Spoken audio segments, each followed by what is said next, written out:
ઓળખ ગામે તંત્રનું સફળ રેસ્ક્યુ ઓપરેશન. ભારે વરસાદમાં ફસાયેલા 27 લોકોનો જીવ બચાવ્યો હતો. સુરેન્દ્રનગર જિલ્લામાં અવિરત ભારે વરસાદને કારણે લખતર તાલુકાના ઓળખ ગામના પરા અને નીચાણવાળા વિસ્તારોમાં વરસાદી પાણી ભરાઈ જતા 27 જેટલા લોકો ફસાઈ ગયા હતા. ઘટનાની જાણ થતાં જિલ્લા વહીવટીતંત્ર તાત્કાલિક હરકતમાં આવ્યું હતું. સફળ રેસ્ક્યુ ઓપરેશન હાથ ધરવામાં આવ્યું હતું. તમામ લોકોને સલામત સ્થળે ખસેડવામાં આવ્યા હતા. જિલ્લા કલેક્ટર GH સોલંકીના માર્ગદર્શન હેઠળ પ્રાંત અધિકારી મેહુલભાઈ તેમજ મામલતદાર, તાલુકા વિકાસ અધિકારી તેમજ પોલીસ વિભાગ, મહાનગરપાલિકા ફાયર ટીમ બોટ સાથે ઘટનાસ્થળે પહોંચ્યા હતા. ફાયર વિભાગની સઘન બચાવ કામગીરી હાથ ધરી હતી. કુલ 27 લોકોને સલામત રીતે બહાર કાઢવામાં આવ્યા, જેમાંથી 13 મહિલાઓ, 10 પુરુષો, 4 બાળકોનો સમાવેશ થાય છે. આ તમામ સુરક્ષિત સ્થળે ખસેડી તેમના સગા સંબંધીઓના ઘરે આશ્રય આપવામાં આવ્યો હતો. મોડી રાત્રે શરૂ થયેલું રેસ્ક્યુ ઓપરેશન વહેલી સવારે લગભગ 4 વાગે સફળતાપૂર્વક પૂર્ણ થયું હતું. વહીવટીતંત્રની સમયસર અને સુદૃઢ કામગીરી કારણે મોટી જાનહાની ટળી હતી. સ્થાનિક લોકોએ જિલ્લા વહીવટીતંત્ર અને ફાયર વિભાગની કામગીરીને બિરદાવી આભાર વ્યક્ત કરવામાં આવ્યો હતો. જે.કે. સિંઘલ સાથે મહેશ ઉતરિયા, સુરેન્દ્રનગર. સુરેન્દ્રનગર જિલ્લામાં ગઈકાલે સાર્વત્રિક સારો વરસાદ છે, જેમાં મુખ્યત્વે લખતર અને દસાડા તાલુકામાં લગભગ 6 ઇંચ જેટલો વરસાદ થયો છે. બાકીના તાલુકાઓમાં સામાન્ય વરસાદ છે. કુલ જોઈએ તો પણ લખતર અને દસાડામાં 300 mm ઉપર વરસાદ થયો છે, જ્યારે સૌથી ઓછો વરસાદ આપણને ધાંગધ્રા અને થાનગઢ તાલુકામાં છે. પણ એ તાલુકામાં પણ કુલ 5 ઇંચથી વધુ વરસાદ નોંધાયો છે. ગઈકાલે અમારી સમગ્ર ટીમો, તમામ મામલતદારશ્રીઓ, તમામ તાલુકા વિકાસ અધિકારીશ્રીઓ અને પ્રાંત અધિકારીશ્રીઓ હેડક્વાર્ટરમાં હાજર રહ્યા છે.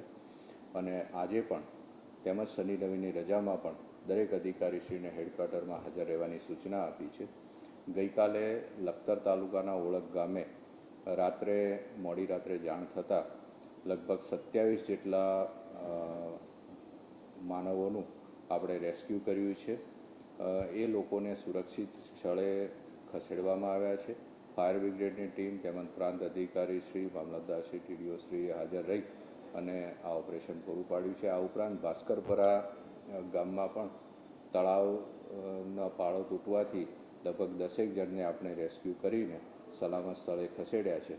આમ સુરેન્દ્રનગર જિલ્લામાં સમગ્ર વહીવટીતંત્ર માનનીય મુખ્યમંત્રીશ્રી અને માનનીય મુખ્ય સચિવશ્રીની સૂચના મુજબ તમામ તાલુકાઓના કોન્ટેક્ટમાં રહી તેમજ પદાધિકારીઓ અને તમામ ધારાસભ્યશ્રીઓના સંકલનમાં ખૂબ સારું કામ કરી રહ્યું છે.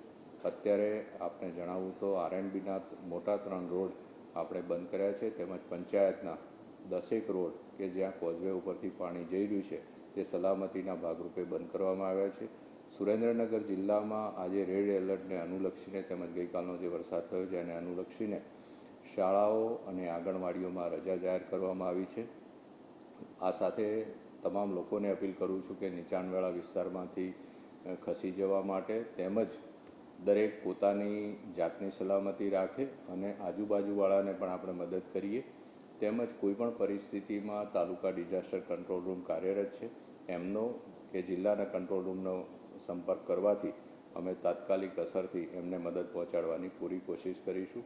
ડેમની પરિસ્થિતિ જોઈએ તો આપણો વાસળ ડેમ 100% ભરાયેલો છે અને ધોળી ધજા ડેમ 89% ભરાયેલો છે. એટલે એના નીચાણવાળા વિસ્તારોમાં પણ જે લોકો છે એમને હું ખસી જવા માટે વિનંતી કરું છું.